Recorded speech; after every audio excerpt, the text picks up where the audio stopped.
Il y a eu 2 avions de transport militaire qui se sont rendus au Venezuela, de très longs trajets, compte tenu de l'espace aérien qu'ils ont dû contourner. 2 au cours de la dernière semaine environ. Que pourraient-ils transporter? Et sont-ils significatifs ou non, selon votre interprétation et votre évaluation?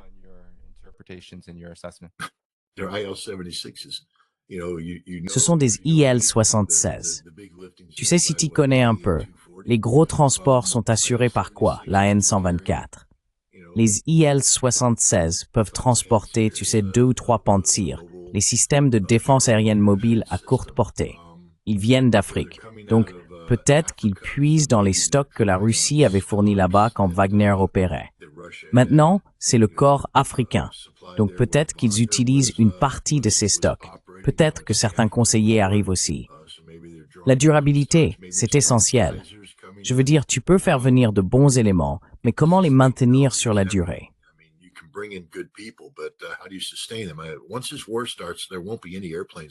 Une fois que cette guerre commencera, il n'y aura plus d'avions qui atterriront au Venezuela. C'est garanti. Nous avons des groupes de combat, de porte-avions, au large des côtes du Venezuela pour empêcher tout cela de se produire. Donc, ce n'est pas une bouée de sauvetage, ce n'est pas le pont aérien de Berlin, avec un flux constant d'appareils. Ce sont, disons, peut-être des gestes politiques, mais le gouvernement russe a déjà déclaré qu'il n'y avait rien qu'il puisse faire pour le Venezuela. C'est tout. Il n'y a littéralement rien qu'il puisse faire.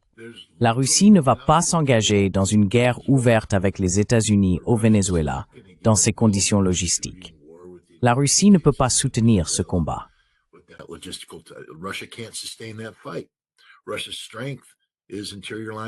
La force de la Russie réside dans ses lignes de communication intérieures. En réalité, dans la guerre en Ukraine, en ce moment, la Russie opère littéralement depuis son industrie de défense jusqu'à sa région frontalière. Elle n'a pas à parcourir de longues distances. Cela n'a pas vraiment de signification particulière. Je pense que les gens en tirent des conclusions exagérées. Je ne sais pas ce qu'il y a à bord de ces avions. Encore une fois, l'industrie de la défense et Wagner. Peut-être qu'il déploie quelques conseillers. Mais encore une fois, c'est une mission suicide. Vous envoyez des conseillers et ensuite, où est votre force de réaction rapide quand nos gars arrivent pour les traquer?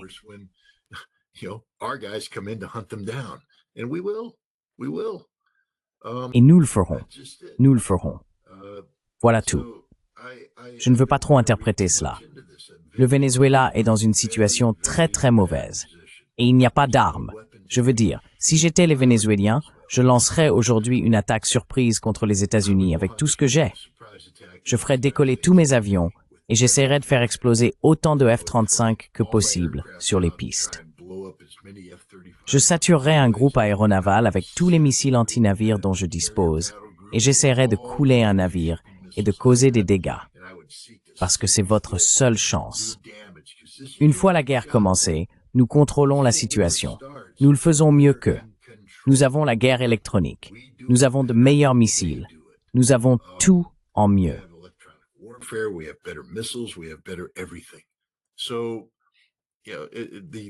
Donc, la seule chose que nous ne ferons pas bien, c'est une présence terrestre prolongée sur le sol vénézuélien. Surtout en avançant vers l'intérieur, là où se trouvent les jungles. C'est là que la guerre de guérilla entre en jeu. Et nous n'allons pas la gagner. Nous allons la perdre. Et au final, nous perdrons la guerre au Venezuela. Quel que soit le gouvernement que nous mettrons en place, il ne sera pas durable. Mais cela n'aide pas à court terme, car en ce moment, nous avons des idiots qui croient qu'ils peuvent y arriver. Et que Dieu bénisse cet amiral pour avoir démissionné, mais il ne dira littéralement rien, car malheureusement, s'exprimer contre le président des États-Unis l'expose à être rappelé en service actif.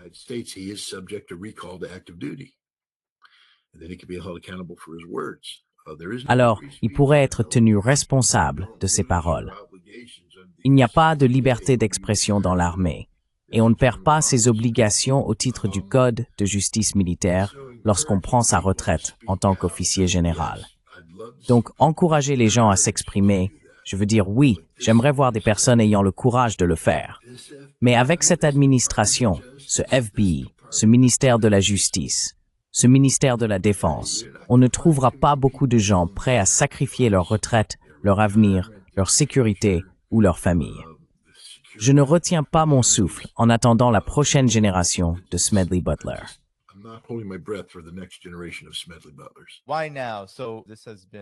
Pourquoi maintenant? C'est un programme qui dure depuis longtemps, surtout pour les États-Unis, le changement de régime. À l'époque de l'administration Bush Jr., il y a eu un coup d'État orchestré par la CIA. Ils ont essayé d'évincer Hugo Chavez, mais n'ont pas réussi.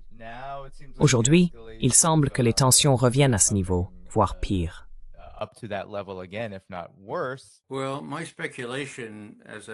Eh bien, ma spéculation, comme j'ai essayé de l'expliquer auparavant, c'est que nous avons besoin d'une sorte de démonstration prouvant que nous sommes toujours le pays le plus puissant du monde. Souvenez-vous quand Biden a été interrogé par le journaliste de 60 minutes, pensez-vous que nous pouvons gérer peut-être 2 guerres en même temps? Et il a répondu, nous sommes les États-Unis d'Amérique, le pays le plus puissant du monde, le pays le plus puissant de l'histoire du monde.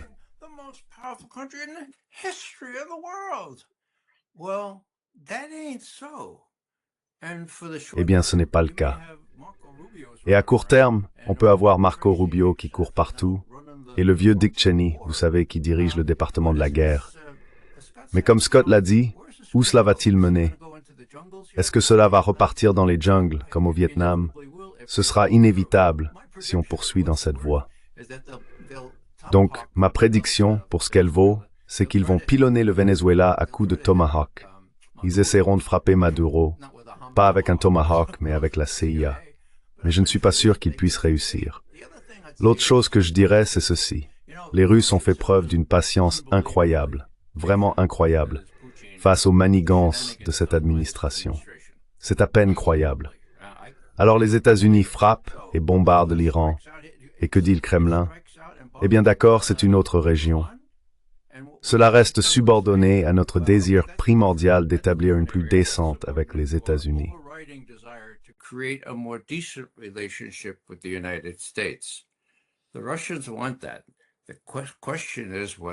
Les Russes veulent cela. La question est de savoir si Trump le veut. Je pense que oui, mais il est vraiment limité par les fous qui l'entourent. Et si les Russes disaient, « Écoute Donald, si tu décides d'envahir le Venezuela, oublie toute relation décente avec nous. Nous nous opposerons à toi à chaque étape, nous réglerons la question de l'Ukraine, que ça te plaise ou non, et nous te ridiculiserons pour t'être retrouvé du mauvais côté de cette affaire. Nous pouvons le faire. Nous pouvons le faire d'ici la fin de l'année. Regarde-nous. Maintenant, est-ce que cela aurait un effet dissuasif sur Trump? Peut-être sur lui, mais avec Lindsey Graham, Pete Hegseth, Marco Rubio et les autres, ils finiront probablement par l'emporter. Je soupçonne qu'il y aura beaucoup de bombardements et beaucoup de Tomahawk envoyés au Venezuela. Je ne suis pas sûr que quelqu'un ait la stupidité d'y envoyer les marines.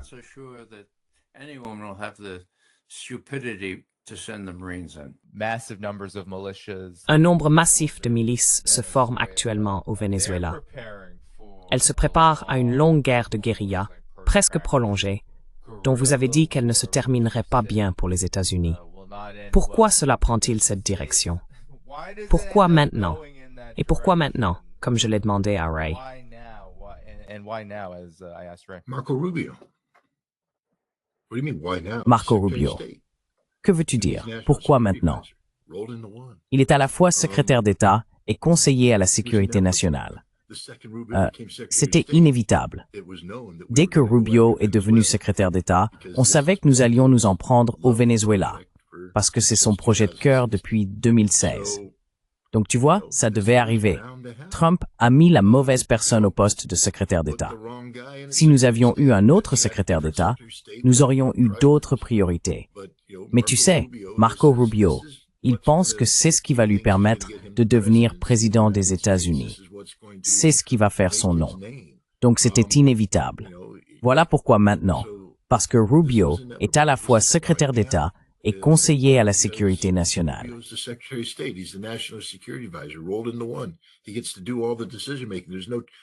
Il prend toutes les décisions. Il n'y a absolument aucun contre-pouvoir face à cet homme. Vous savez, il peut chuchoter à l'oreille du président 24 heures sur 24, 7 jours sur 7, en tant que conseiller à la sécurité nationale. Il peut contourner tous les autres secrétaires. Hegseth veut être entendu, peut-être qu'il veut venir dire « Hey, peut-être qu'on ne devrait pas faire ça ». Mais Rubio est là en tant que conseiller à la sécurité nationale. Et puis, quand la réunion des principaux responsables a lieu et que Hegseth est présent, Rubio, en tant que secrétaire d'État, peut présenter un contre-argument. Mais il a déjà pollué l'esprit de Trump. C'est une tragédie annoncée. Et Ray, j'espère que les Marines ne débarqueront pas. Mais malheureusement, je pense que nous avons des gens vraiment stupides, tout à fait capables de faire des choses stupides.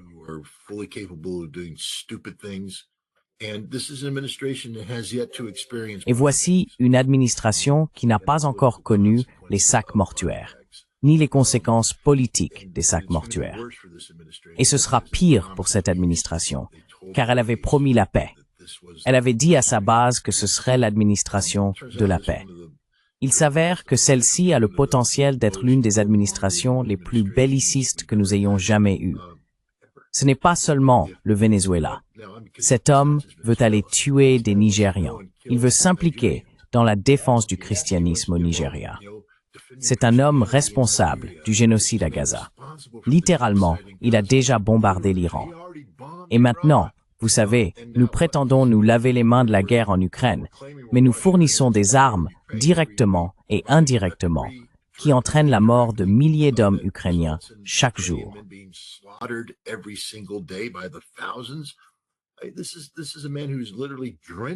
C'est un homme littéralement couvert du sang de personnes à travers le monde, et nous ne sommes même pas encore officiellement entrés en guerre. Attendez de voir quand nous en arriverons au Venezuela. La Colombie ne restera pas les bras croisés. Donc, vous savez, quand on en arrive au Venezuela, c'est 2 pour le prix d'1. Vous obtenez le Venezuela et vous obtenez la Colombie. Et l'autre chose que les gens doivent comprendre, c'est que le commandement Sud a été l'un de ces commandements auxquels personne n'a prêté attention. Il a simplement été là. Si vous pensez que cela signifie que nous n'avons rien fait, vous ne savez rien du commandement Sud. La Delta Force a arpenté ces forêts.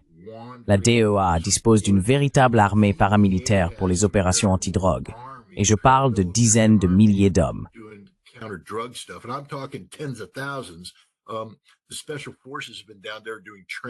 Les forces spéciales sont là-bas depuis un moment, à s'entraîner et tout le reste. Nos troupes conventionnelles y vont et travaillent avec les hélicoptères et tout. Nous sommes actifs en Amérique du Sud et en Amérique centrale depuis des décennies.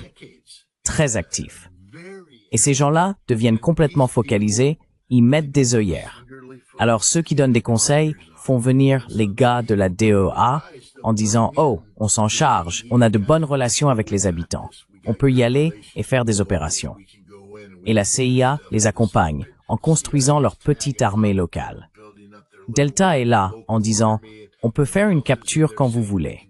On est vraiment bon dans ce domaine. » Et les SEALs attendent juste de traverser une plage quelque part pour tuer quelqu'un au couteau. Ouais, on n'a pas les bonnes personnes qui parlent au président.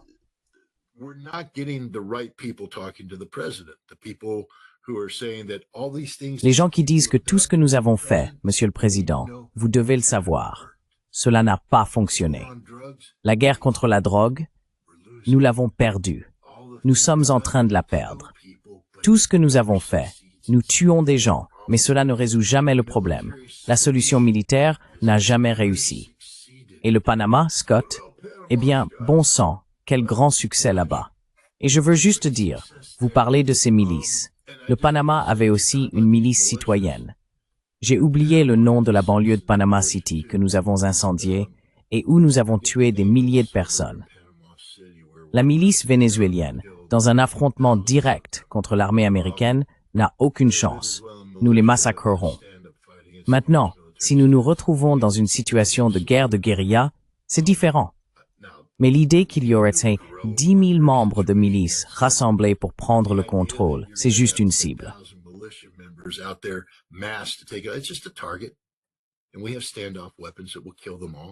Et nous avons des armes à distance qui les tueront tous. Je ne l'encourage pas. Je ne le veux pas.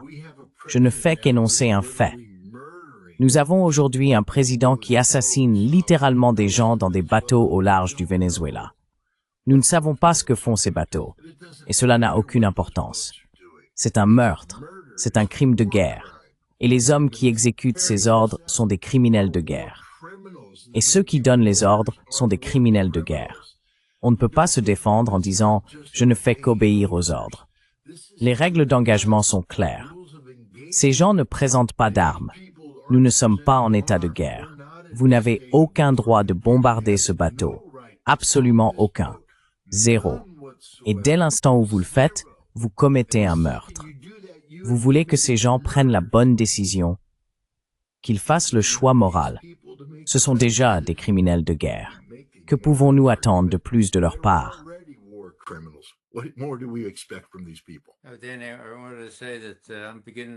Danny, je voulais dire que je commence à éprouver de la compassion, non seulement pour les Marines, mais aussi pour Donald Trump.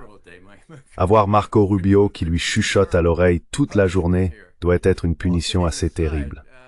Blague à part, tu sais, on en est arrivé à un point où le président des États-Unis peut dire « Eh bien non, je ne pense pas que Maduro en ait encore pour longtemps. » Et le journaliste qui lui pose ces questions se contente de répondre « Oh, c'est intéressant. Ah, d'accord, oui. » Tu vois, c'est devenu normalisé que nous fassions ce genre de choses.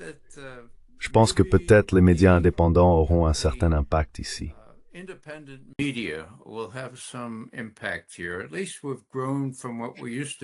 Au moins, nous avons évolué par rapport à ce que nous étions. Et peut-être que le peuple américain, ainsi que ceux qui ont soutenu Trump, diront « Eh bien, attendez une seconde. Scott a mentionné que vous nous aviez promis la paix. Vous allez déclencher une autre guerre ici, avec des sacs mortuaires et tout le reste. » Je ne sais pas. Ce sera quelque chose à observer au cours des prochaines semaines. J'espère juste que ce n'est qu'un bluff, et qu'après que Hegseth et les autres auront battu leur coulpe pendant un moment, rien de plus grave que l'invasion et la prise de l'île de la Grenade ne se produira.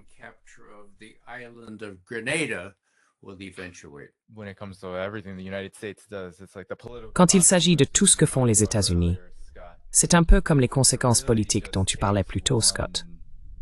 Il suffit vraiment d'une seule frappe pour provoquer un cauchemar en matière de relations publiques. Un navire coulé, un avion de chasse abattu. Et cela crée un énorme problème politique pour une administration Trump qui disait « Regardez cette longue liste d'accords de paix, à première vue incontestable, que nous avons conclus. »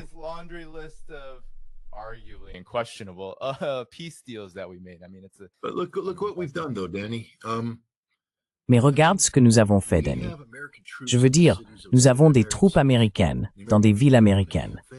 Le peuple américain ne fait absolument rien. Nous avons des brutes, bottés de l'ice, masqués, sans un signe, traquant les gens comme des chiens.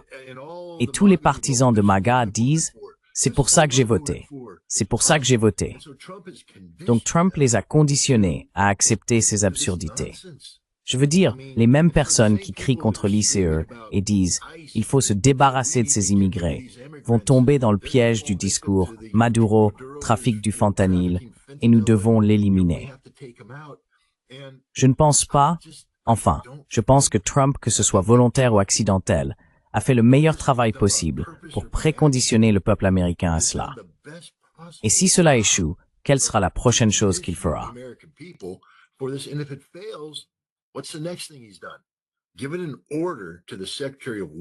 Un ordre a été donné au secrétaire à la guerre de préparer la garde nationale à envoyer des forces de réaction d'urgence dans chaque ville américaine à partir de janvier 2026.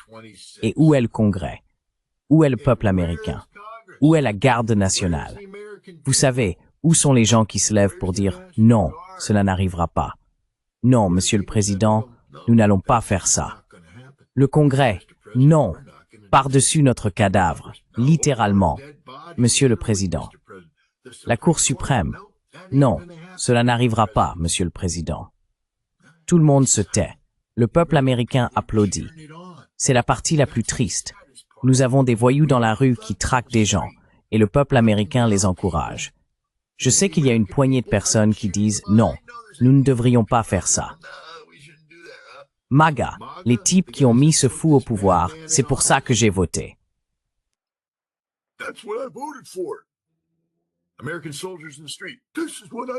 Des soldats américains dans la rue. C'est pour ça que j'ai voté. Non, personne n'a voté pour piétiner la Constitution. Et si vous pensez qu'il est bon d'avoir des soldats américains dans les rues d'une ville américaine qui n'a pas été envahie, alors vous ne comprenez rien à la Constitution. Après tout, nous sommes une république constitutionnelle. Donc, si vous ne comprenez rien à la Constitution, vous n'êtes pas vraiment un Américain, n'est-ce pas? En réalité, si vous faites partie de ces gens qui disent que c'est ce qu'ils veulent, vous êtes à peu près la personne la plus anti-américaine que j'ai jamais rencontrée de ma vie. Je m'excuse pour le langage, mais je n'ai aucune estime pour ceux qui sont prêts à jeter la Constitution aux orties, juste pour pouvoir rester chez eux, boire leur bière, grossir et regarder des gens se faire traquer comme si c'était un divertissement.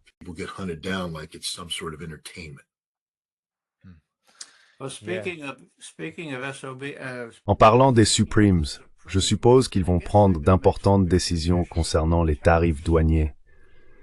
Ce sera quelque chose d'important.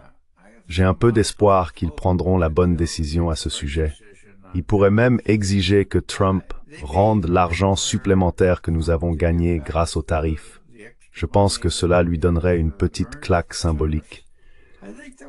Et les Supremes, vous savez, ne sont pas vraiment ceux dont il s'attend habituellement à ce qu'ils se retournent contre lui. Donc peut-être que c'est un espoir vain, mais les Supremes représentent la troisième branche de notre gouvernement. Du moins, c'est ce que j'ai appris.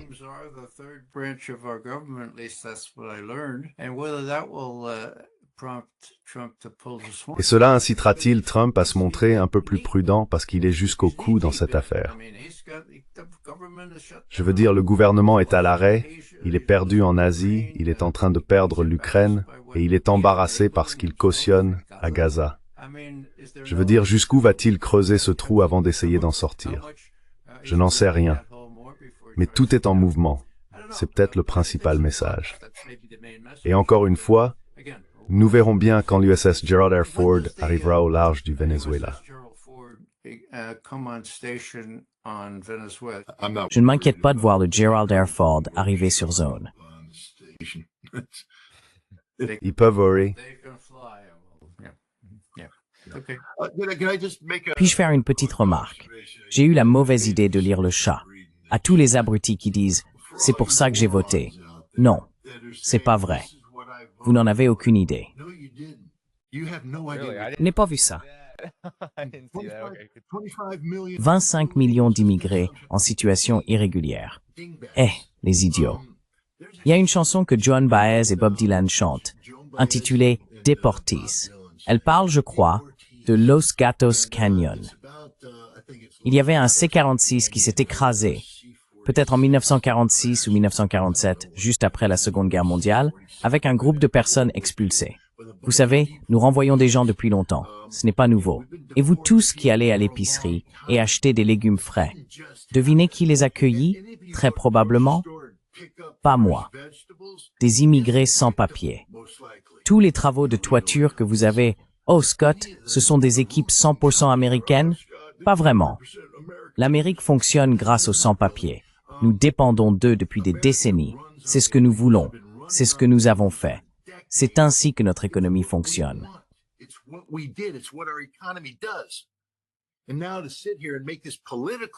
Et maintenant, s'asseoir ici et rendre cela politique, comme l'a fait le président, c'est du pur divertissement.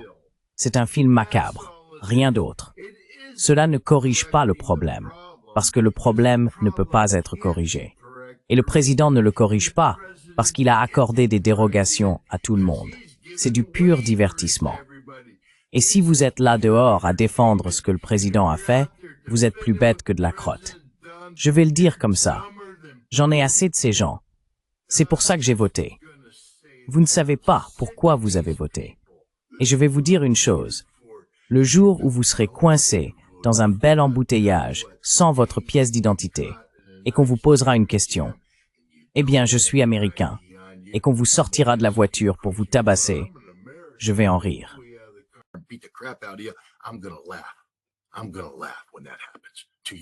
Je vais rire quand ça t'arrivera. J'en ai juste marre de ces gens, Danny. Ils sont stupides. Ce sont des citoyens de salon, et ils ne sont même pas citoyens. Tu n'as pas voté pour ça, et tu es ignorant. Si tu ne connais pas la relation entre l'économie des États-Unis et les immigrés illégaux, alors tu es stupide. Ce pays repose sur le dos du travail effectué par les immigrés illégaux depuis 50 à 60 ans. C'est ce pourquoi nous avons été conçus. C'est de l'esclavage sous un autre nom, et pourtant nous l'ignorons.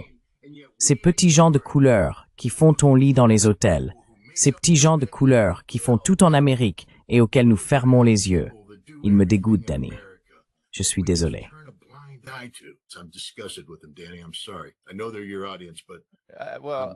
Je sais que c'est ton public. Mais bien écoute, je veux dire, je partage ce sentiment. Tu sais, les personnes sans papier, les gens qui ne sont pas citoyens légaux, la quantité d'exploitation qui existe est absolument incroyable. Et c'est tout à fait vrai. L'économie américaine, pour ce qu'elle vaut, étant donné qu'elle ne fonctionne pas pour la grande majorité des gens en ce moment, ces personnes font le travail le plus dur pour la plus faible récompense, sans parler des dangers que l'on voit partout en vidéo.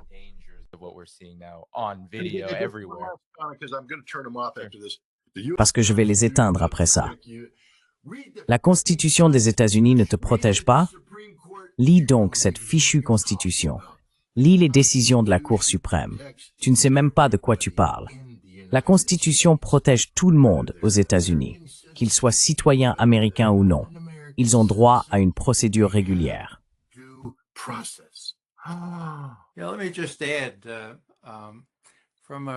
Permettez-moi simplement d'ajouter, d'un point de vue humain, mes grands-parents étaient des étrangers.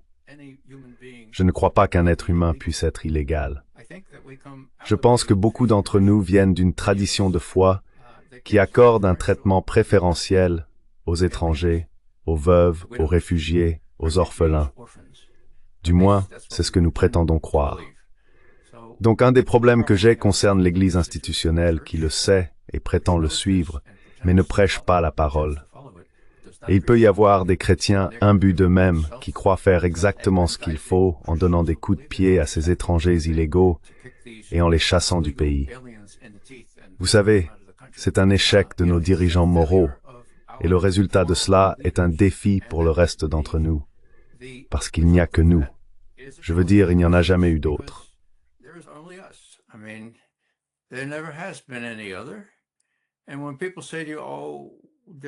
Et quand les gens te disent « Oh, nous ne sommes pas assez nombreux », eh bien c'est ce qu'ils ont dit à César Chavez quand il a proposé « Faisons un boycott du raisin ». Je m'en souviens très bien, c'est l'avantage d'être vieux. Oui, il a dit « Faisons-le » et ils ont répondu « Non, non, César, c'est fou, nous ne sommes pas assez nombreux ». Il a dit « Nous sommes assez nombreux, mais rien ne se passera sans action ». D'accord? Donc rien ne se passera sans action. Et c'est à nous d'agir. Nous ne pouvons pas chercher un leadership moral ailleurs. C'est ici, Scott, toi, Danny, moi, et les gens qui écoutent, ceux qui ont le courage de défendre ce qu'ils disent croire. Et cela signifie traiter les pauvres avec préférence, pas seulement avec égalité, mais avec préférence, parce qu'ils le méritent. Du moins, c'est la tradition de foi à laquelle j'appartiens. Eh bien, c'est ce que Jésus nous a enseigné. Si tu te dis chrétien, je te le dis tout de suite, j'ai désactivé les commentaires. Donc je m'en fiche maintenant. C'est dangereux, Scott. C'est dangereux d'y aller, parce que les gens disent des choses comme ça. Ils ont littéralement essayé de m'énerver, et ils ont réussi.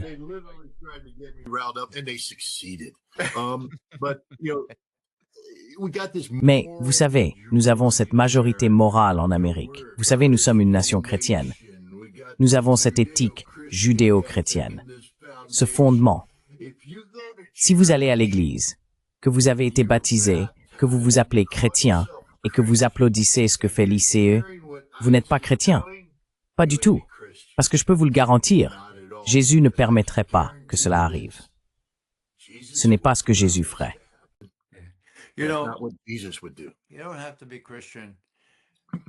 Tu n'as pas besoin d'être chrétien.